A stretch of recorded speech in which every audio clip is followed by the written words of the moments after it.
welcome back, Rob. Can never remember your podcast name, man. MYH. That's the one. So mind your hat. That's the one. So head. That's it. I'll do the whole linky thing. I think it's maybe it's because I'm not dyslexic. I think there's something in my head what can't register it. But anyway, I digress. You're turning into a resident builder bloke, aren't you? Really? I'm your Tommy Walsh. Yeah, there we go, mate. There we go. So, but I think the thing is, mate, I've a lot of conversations with the blokes, as you know, the same as you do, but you're in construction day in, day out. But when I speak to anyone who's in construction builder, it doesn't matter what it is. I'll always ask them the same question. You know the platform or the process. It's like, is the world of construction getting better or worse when it comes down to mental health? And they're all saying it's getting worse. And I'm like, well, do you know what? We're doing our thing, you're doing your thing, and sometimes we entwine. I know we've got the event coming up in Colchester, but it's just like, why is it getting worse? Because we're not just all wasting our time. I think maybe it's perceived to be getting worse because people are talking about it more. It's now come to the forefront of people's mind, and they're actually having the conversations about how they're feeling and what's going on, and this is stressing them out, and that's stressing them out, and this is having an effect on them. And it may not be the job or the site that they're on that is causing the stress. It may be something in their personal life, but because people are having more open and honest conversations, this is maybe why it feels like it's getting worse. The industry has still got a huge amount of problems. The Office of National Statistics have just released 2021's figure for suicide within the industry, and it's 507, which is a massive number. That's just in 2021. Yes, that's just 2021. That was, and if you think on an average, we sort of around 45 to 55 deaths a year due to accidents out on site. Even that, with all the precautions we put in for the safety measures and things like that, accidents still do happen and people still do lose their life. And physical health and safety is rammed down your neck everywhere. You can't walk on site, even if you haven't got the right boots on, you won't get on site. But the mental well-being side of things now is starting to come to the forefront of people's mind, because companies are realizing that we may not be causing this problem, or we may be causing this problem for this individual in their life, but how can we help them and look after them and do things are changing. So today I've been around Birmingham and Dudley and Smethwick, and we spoke to 250 people today, 250 individual tradespeople over 3 groups, and they now know about what services are out there, how to access that service. You don't have to be in crisis to use these services. People would rather get to them before they get to that point. But again, because of what society tells you and what the stigma tells you, that you can't talk about this and you have to push it away, and you can deal with that because Mandy's problem in the office is worse than John's out on site. And I don't want to put this pressure on anybody else or tell anybody about my problems, because it's nowhere near as bad as theirs. But the fact of the matter is, Dan, as me and you both know, that if you're thinking about it all the time and you're not happy and something's troubling you, it is a big problem. Even if it's just, you may have a bill that's come in and you're struggling to pay that bill, or you don't know how you're going to deal with that, or it could be a letter, or it could be a doctor's, something to do with the doctors. If that's having an effect on your life, then it doesn't matter how big or how small it is. You need a little bit of help and support with it. And there is people out there that will help you with that. So I'm going to be quite argumentative then. Yeah. It's not getting worse then, is it? It's actually getting better. And my context on that is, if people, what's it? Obviously, I don't want to turn you into the Wikipedia suicide or whatever else. So I apologise, but you know more than I do in that world. Are suicides going down? No, statistically they're not. They're sort of wavering round about the same figures. They don't seem to be coming down. Now, to bring all these figures together is really, really difficult, because, as you know, suicide is such a taboo subject, whether you work in the industry or whether you work, whatever industry you work in. A lot of people don't want to talk about it. A lot of people don't want to say, yeah, my dad, my mum, my brother, my son, my daughter, my grandma, whoever it is, has taken their own life. And so it doesn't get reported.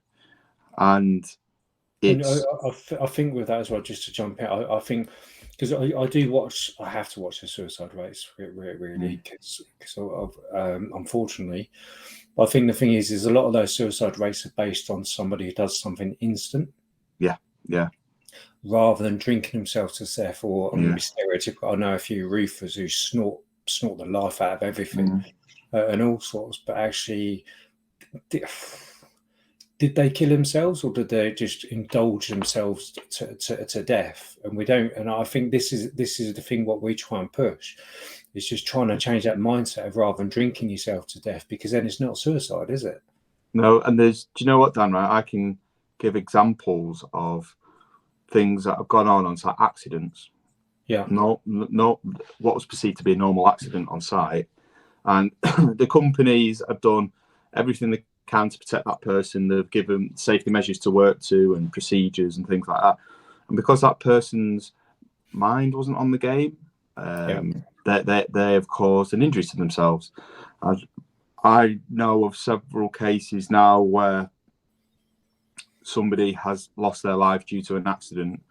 Now, it's gone down as an accident on their part, or a mechanical fault, or something's gone on. The procedures have broke down, physical procedures have broke down, leading to the death of this individual. Now, I think maybe there's more to play on that side of things, that they may have not been at the top of their game. Their focus could have been distracted because they've got something playing on their mind and something going yeah. on their mind and something consuming them, so they're not focused on the task in hand. And those sort of figures aren't being brought into this because it's not been brought to light.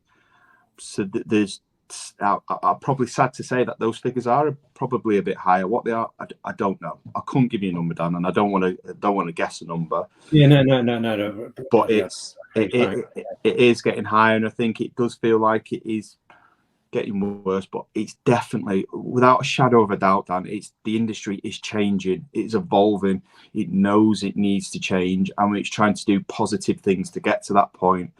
And having conversations like this, and having the conversations like I've had out on site today, and all the other stuff we do, the work that I get up to nowadays is having that impact. And the messages that I receive through social media now of people saying, I didn't realise that I had this problem. I did an interview with a lad called Kirk, and he said, because I helped him a couple of years ago, gave him a bit of support, and he was like, I never realised I had mental health problems. I just thought this is what life was. I thought I got up every day, I went out to work, I turned up every day on site, and I grinded my job out, and I hated it. And it wasn't until I started speaking to yourself that I realised that actually maybe I am a bit stressed and I have got this going on. And he said to me, it was a light bulb moment that once he realised that was going on, he says loads of things started clicking into place. He acted upon them. It's that first foot on the ladder, isn't it? Of just, and it really is a hard one. But do you reckon he approached you because he knew you wouldn't judge him? Yeah, I think so. Yeah, I think the fact that I'm just the same as him. He is a bricklayer, so that ticks a lot of boxes. That kind of helps. Yeah, but the fact that I am within the industry, and I have been there at after o'clock in the morning when it's peeing it down with rain and it's horrible in the middle of winter, and you don't want to be there. I've done that. I've been there, worn the t-shirt, and I've managed to turn my life around in a more positive manner. But I had to push myself to breaking point. I never wanted to talk about it because I felt like I couldn't. Yeah, that's the trouble, though, isn't it? Do you know, that's something what really frustrates me. Probably the wrong word, but it's the word I'm going to use. Is we're doing our thing, you're doing your thing, and the businesses are trying to do their thing the best way they can. Not all of them, but at least there is a trend in things changing. I'm seeing it with my own eyes, the same as you are as well. But it's like we're all doing all of our stuff, but nothing beats a bloke going, well, it's that true meaning of man up, isn't it? To be brave enough to deal with an unpleasant or an awkward situation. And I don't know, it's just how can we get to that bit where people just like blokes are just like shit. I think it's having conversations like this, Dan. It's normalizing the conversation and not making it a taboo subject. And if I can empower and you can empower two people to do that, and then those two people can empower two people themselves, and it's this ripple effect. It's not going to happen overnight, but if you think well, I've worked in the industry 23 years. 23 years ago, like we were saying, there was page-free stuff all over the walls, and the industry knew it needed to change. It couldn't be like that anymore. And I feel like this is the point that over the past 2 or 3 years, the industry has realised that we can't treat our workers like this, and we can't just scream and shout and expect them to do what they can do and put all this pressure on them. We do need to help them. We do need to support them. Now, are we getting it right every single time? Absolutely not. But are we learning from that? Definitely we are. Are we moving forward? I believe we are. I believe that we are pushing forward in a positive manner. And I agree with you. Yeah. We've still got a long way to go, but Rome wasn't built in a day, and we've got to learn. It's only a mistake if you keep making that mistake over and over and over again, that same choice over and over again, and it's that wrong choice for you. It's like part of my talk as well that I give, Dan. I said, like, at my point, I was 32, 33, 34 years old, in charge of big teams of people, massive brick and block work packages, and I felt like I couldn't ask these questions because it was a stupid question. But now, because people are talking about it more openly and honestly through the work that you do and myself and Lee and Harold and everybody else, these conversations are now starting to become a normal part of everyday life. Yeah. And I always say to people as well, it doesn't have to be a mental healthy chat. It can be just quite simply, you're working together and you turn around to your mate and go, I've got this going on at the minute. Have you ever had this? And they'll turn around to you and go, yeah, actually, I've had that. And then this is what I did to deal with it. Or you could hash out the conversation, and then you walk away from that. You think, you know what? I actually feel a bit better for talking about that. And this is where it starts. It doesn't have to be you come to a controlled environment to go and see a therapist and you've got all this to do and you get loads of medication and this is what you got to do. It doesn't have to be like that. It can be quite simply starting a conversation with your mate to say, you all right, mate? And they'll go, yeah, I'm all right. Or you go, no, what's up with you? I can tell there's something wrong. And that's where the conversations start, and wherever they lead to, they lead to. Yeah, well, it goes back to what I preach all the time. You probably heard my script on it now. Yeah. Really, it's actually the best conversation about mental health is by not talking about mental health. Yeah, that's exactly it. And then there's been... Are you right, mate? Do you fancy a pint or a coffee or something like that? And up to a point, sometimes you can't be just putting the world to rights. Yeah, and that's absolutely. You can go with your mates, go to the pub, go to the canteen, go to wherever, and just chat absolute rubbish for half an hour. But you'll come out of that and you'll think, I actually feel a bit lighter for that. And you might not be as stressed, or you might not have as much worry. Doesn't mean the situation is going to disappear just from a conversation, but it's going to help you. And it eases that load, doesn't it? It's that saying. I used to hate that. So what was it? A problem shared is a problem halved. And I used to hate that growing up. Like people always say that, but now I kind of get it. I really do. But just one last question: do you think society doesn't help? I'll use my example. Like I've known a few roofers. Yeah. And they're going to kill me if I watch this. But I've always branded them as cokeheads. Like they literally, because I know a few mates, it's just like, okay, yeah, roofers, like you know, if you go out of them at the weekend, you're going to get battered, absolutely battered. But actually, that's not one size fits all for all roofers. I think that's the same with society and builders and all this, isn't it? It's like, oh, they're dodgy, they sit on their arse all day. I think. Do you know what? I've got a reel to come out. I've not had a chance to finish it and build it, but it's about like the perception that people have that work in the construction industry. You're thick, you take drugs, you're an alcoholic, you do all this and do that. When in reality, it's not like that. You've got to have something about you to be able to do whatever trade you're doing, or run these jobs, or be part of teams, be organised and things like that. And I think everybody has that perception of people in the industry, or that lad culture. And a lot of the time you think, well, why? Or I try and ask the question and understand the question of why are you using drugs and alcohol all the time? Like a lot of the sites I used to work on used to have random drugs tests, and it got to a point where I used to say to them, if say an individual had failed the drugs test, I used to say to them, okay, why? Why are you using cocaine? Because cocaine was a massive problem. Yeah. Why are you using the cocaine? Are you using it to mask something? Are you using it to escape? Are you using it for whatever?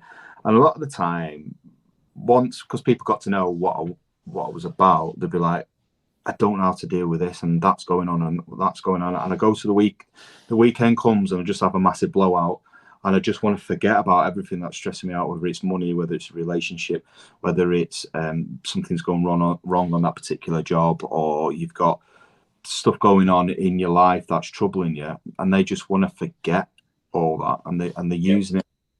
They use it as a crutch. They use it as to pacify the feeling, and great, it works when you're high as a kite on and you're up in the penthouse. But when you're coming down and you hit the lows, and it's Monday morning, and you've got to get yourself up and get out to bed and to be up on a roof where you've got to be at the top of your game, because one slip and you could fall off that roof. It's really, really hard for them, and people get stuck in a vicious cycle of it. No, exactly. I think, do you know, it's funny we said that about that high thing. I remember when I used to smoke. You know, have you ever heard of Alan Clark, How to Give Up Smoking?